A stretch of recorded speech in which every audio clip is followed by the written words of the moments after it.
सरजमीन से। हमने पाक के 2 अशार उलमा हज़रात बहुत तवज्जो से सुने, आप हज़रात भी सुने। कहते हैं आया सुखन में वही, फिक्र में निहा भी वही। सुभान अल्लाह। आया सुखन में वही, फिक्र में निहा भी वही।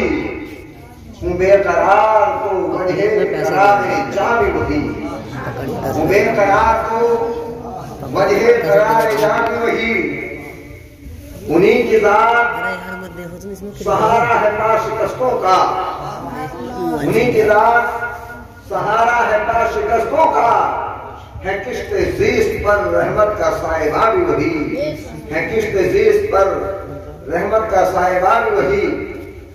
हुजूर ताज शरिया बरेली की सरजमीन से बहुत सरल, बहुत सिंपल उर्दू में आपका कलाम मशहूर ज़माना कलाम है। इरशाद फरमाते हैं महफिल में बात उनकी रहमत की चल रही है। महफिल में बात उनकी, महफिल में बात उनकी रहमत की चल रही है। और दुनिया मेरे नबी के टुकड़ों पे पल रही है। सुभान अल्लाह। सुभान मेरे नबी के टुकड़ों पे पल रही है। और जिस सरजमीन पे रखे अपने कदम नबी ने, जिस सरजमीन पे रखे अपने कदम नबी ने, वो सरजमीन अभी तक सोना उगल रही है। वो सरजमीन अभी तक सोना उगल रही है। वरना मेरे अजीज अरब के निकम्मों पर, अरब के बदबुओं पर इतनी दौलत की बरसात, इतनी दौलत की बरसात। ये हदीस पाक के उस जुज़ का मतलब है।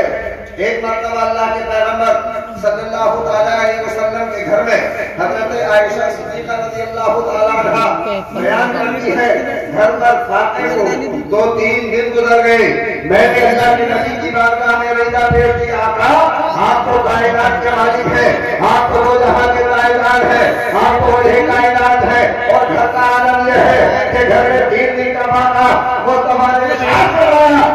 आयशा अगर मैं चाहूं, अगर मैं चाहूं तो ये रोह, ये बदर, ये सारे के सारे पहाड़ के पीछे सोने और चांदी के पीछे। वाह सुभान अल्लाह। सुभान अल्लाह। मेरे भाई इतना फरमाया था कि अगर मैं चाहूं, अगर मैं चाहूं, अगर मैं चाहूं कहने पर सोना, चांदी, पेट्रोल, हीरे जवाहरात निकल रहे हैं। अगर ये फरमा देते कि या अल्लाह इन्हें सोना चांदी बना दे तब क्या होता। रात ये हमारा आपका मुकद्दर है। ये दौलत की बात थोड़ी सी मैंने इसलिए शुरू की, मेरे आका जनाब मोहम्मद रसूलुल्लाह सल्लल्लाहु अलैहि वसल्लम इरशाद फरमाते हैं, बुखारी मुस्लिम अहादीस की तमाम किताबों में इन हदीस पाक को बयान किया गया है। अल्लाह के पैगंबर सल्लल्लाहु अलैहि वसल्लम इरशाद फरमाते हैं, इन्नी उअतीतु खज़ाइन अल-अर्द, मुझे जमीन के सारे खजानों की चाबियां दी गई। जमीन के अंदर अभी क्या क्या और बाकी है। साइंस ने बड़ी तरक्की कर ली है, बहुत तरक्की कर रही है साइंस, लेकिन जमीन के अंदर कितने खजाने हैं अभी तो साइंस उसका 100% भी पता नहीं कर पाए। अल्लाह के पैगंबर ने इरशाद फरमाया, जमीन में जितने भी खजाने हैं उन सब की चाबी, उन सब की मिल्कियत मेरे पास है। मैं जिसे चाहूं, जब चाहूं, जितना चाहूं उतना। दौलत 2 तरह की होती है। एक दौलत है दुनियावी दौलत, किसी के पास 1 करोड़ रुपए आ गए तो वो घटा जा रहा है कि मैं बहुत मालदार हो गया। लेकिन मैं इस बात को एक जुमले पर खत्म किए देता हूं। किसी इंसान के पास, और मिसाल ही देकर बता देता हूं, ये उलमाए किराम खलीफा हारून रशीद, खलीफा हारून रशीद को दुनिया जानती है कितने बड़े, कितने दबदबे के खलीफा थे।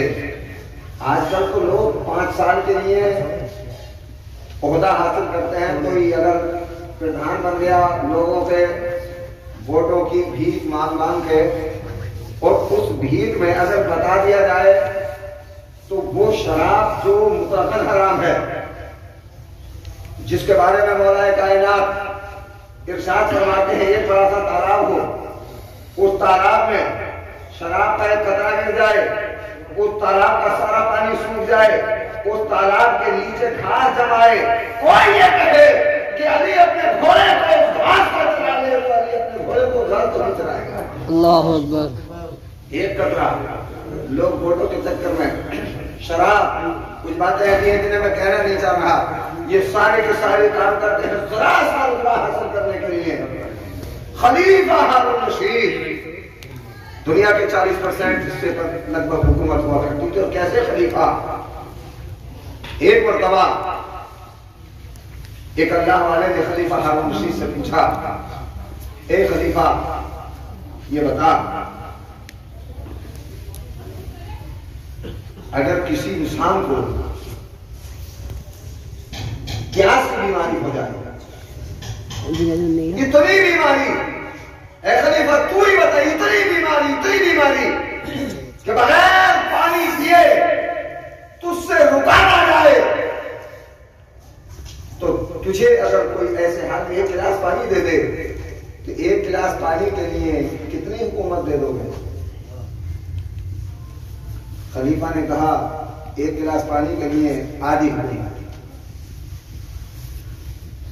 अल्लाह वाला सवाल करता है, पानी हासिल करने के लिए आधी हुकूमत, और अगर ये पानी तेरे पेट में जाकर फंस जाए, बंद लग जाए, पानी निकलता ना हो, तो इस पानी को निकालने के लिए कितनी हुकूमत? खलीफा हारून रशीद कहता है बाकी आधी हुकूमत पानी को निकालने। कितनी बड़ी खिलाफत, 2 प्याले पानी, लेकिन अजीजा ने मिल्लत इस्लामिया, वो दुनिया की दौलत है। ये जो आज इस बच्चे को इल्म कुरान की दौलत मिली है, माशाअल्लाह, इस दौलत का अभी एक बात क्या सुनाऊंगा, तमाम हज़रात समझ जाएंगे। जो बच्चा हाफिज कुरान, बहुत आसानी से नहीं बनते हैं हाफिज कुरान भी, पर ये भी इतनी आसानी से नहीं बना। कई बार तो वॉलीबॉल के फील्ड में चला गया, मुकाबला हुआ है, मगर जैसा कि हाफिज शमसुल हसन मौलाना आसिफ साहब बता रहे थे, बच्चों को ये डर भी रहता है थोड़ा सा कि अगर पढ़ने नहीं गया, मदरसे में नहीं गया तो घर से ले जाने को। हाफिज कुरान एक वक्त जिंदगी में ऐसा आता है कि जहां, और हर एक की जिंदगी भाएगा, जहां आपकी दौलत जवाब दे जाती है, सरवत जवाब दे जाती है,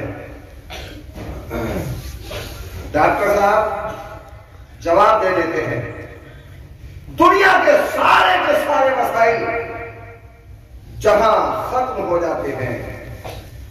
अब बाप बिस्तर मर्द पर है, दादा बिस्तर मर्द पर है, दादी है, कोई अजीज अकरबा में से बीमार है, हज़रात गिरामी, अब वो जाने वाला कहता है, डॉक्टर साहब अब इंजेक्शन की जरूरत नहीं है, मास्टर साहब अब तुम्हारी दौलत की जरूरत नहीं है, भाई अब तुम्हारी सरबत की जरूरत नहीं है। फिर क्या बात है? ए दुनिया से जाने वाले, अब्बा जरा ये तो बताओ तुम्हें चाहिए क्या? दादा ये बताओ तुम्हें किस चीज की जरूरत है? दादी नानी तुम भी बताओ तुम्हें किस चीज की जरूरत है? तो वो जाने वाला बिस्तर मत पर लेटे लेटे कहता है, अब वो मेरा बेटा जो हाफिज कुरान है, वो मेरा पोता जो हाफिज कुरान है, उसे बुला कर लाओ, उसे बुला कर लाओ, और मेरे सरहाने पर खड़े होकर उससे याद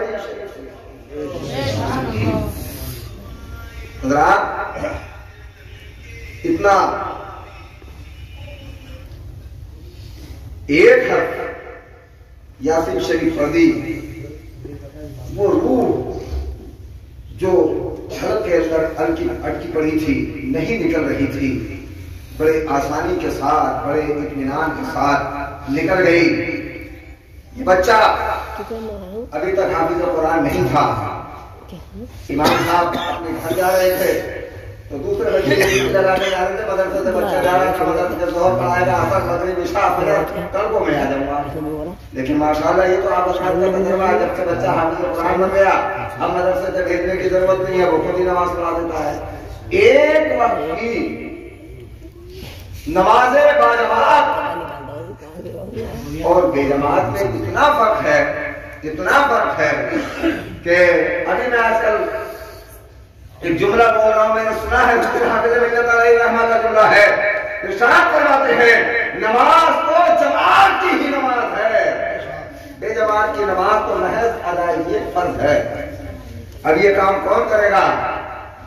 वो और भाई और भी बच्चे हैं, बाबू भाई के माशाल्लाह उन सबको भी अल्लाह अच्छे काम करने की तौफीक अता फरमाए।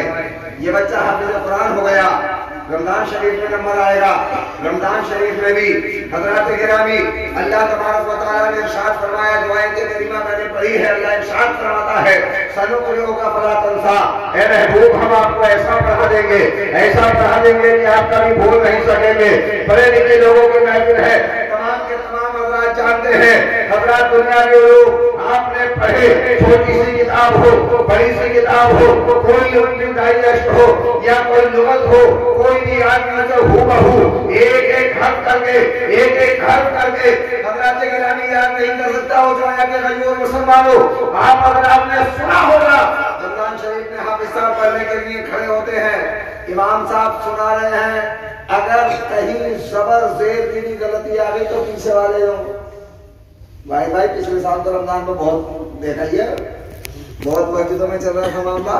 अगर इमाम से पढ़ने वाले से एक जबर की, जेर की, पेश की, जज़म की, तशदीद की, हर्फ की अगर गलती हो गई तो पीछे वाला एकदम बता देगा।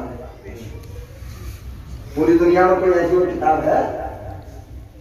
अभी इन्होंने इशारा किया था 1984 में कलकत्ता हाई कोर्ट में चांदर नाम के वकील ने रिट दायर की थी कि कुरान करीम से 34 आयतों को निकाल दिया जाए कि जब तक ये आयतें पढ़ी जाएंगी लोग मुसलमान होते रहेंगे, होते रहेंगे, होते रहेंगे। उस दौर में हमारे उलमा ने, उबैदुल्लाह आज़मी साहब ने, हाशमिया ने और बड़े बड़े उलमा ने बाबरी मस्जिद एक्शन कमेटी के लोगों ने ये कहा था, जवाब दिया था, चलो हमें मंजूर है 34 नहीं, तुम भी अपने मजहब की जितनी भी मार्केट में किताबें छपी हो सारी किताबों को लाकर एक लाइब्रेरी में बंद कर दो। पूरी दुनिया के अंदर जितने कुरान छपे हैं सबको एक लाइब्रेरी में जमा कर दो। 100 साल तक ना कुरान छपेगा, ना तुम्हारी किताब छपेगी, ना हमारा कुरान, ना तुम्हारी किताब, कुछ नहीं छपेगा। 100 साल के बाद कुरान आएगा तो कोई किताब नहीं आएगी, अगर मैदान में आएगा तो अल्लाह का कुरान आएगा। कुरान अगर नहीं भी छपे तो ये इल्म सीना वसीना, सीना वसीना। हम हाफिज हो गए, हमारे नजमुल भाई बैठे हैं माशाल्लाह, मैं तो बहुत छोटा ही हाफिज हो गया था 11 साल की उम्र में। 1985 में हमारी दस्तार भी थी। इतने छोटे छोटे बच्चे और 2-3 छोटे छोटे बच्चे हाफिज बन रहे हैं, और ये तो कमाल है इस कलाम का कि जो जितना छोटा हाफिज बन जाता है उतना ही पक्का हाफिज रहता है। मासूम सा दिमाग है, कुरान पाक सीने में बसा लिया, छोटा बच्चा हाफिज हो गया तो फिर उसे आलिम बनने में, कारी बनने में भी आसानी होगी। एक तजर्बा मैं अपना जाती बताई देता हूं। एक जाती तजर्बा यह है, मौलाना आसिफ साहब, मैं कभी स्कूल नहीं गया, स्कूल कभी ना जाने के बावजूद भी माशाल्लाह मैं एमए भी हूं, और हमारे वो पीछे बैठा बच्चा वो भी एमए है। आलिम होने के बाद जो इंग्लिश वगैरह पढ़ी जाती है, जो इंग्लिश की ग्रामर पढ़ी जाती है, आलिम होने के बाद पढ़ने में इतनी आसानी, इतनी आसानी, इतनी आसानी कि वैसे इतनी आसानी नहीं है। बोलने में जैसी फटाकेदार इंग्लिश कोई आलिम बोल सकता है पढ़ने के बाद, वैसा आम आदमी नहीं बोल सकता। का बराबरानी मिलत इस्लामिया, क्योंकि कुरान हिफ्ज करने के बाद जो जहन खुला है, ऐसा जहन खुल जाता है, ऐसा जहन खुल जाता है, मदरसे वाले, घर वाले, बाप चाहे उसकी सही तालीम तरबियत पर तवज्जो दे दे तो वो आगे भी मुवक्किल बन सकता है। माशाअल्लाह।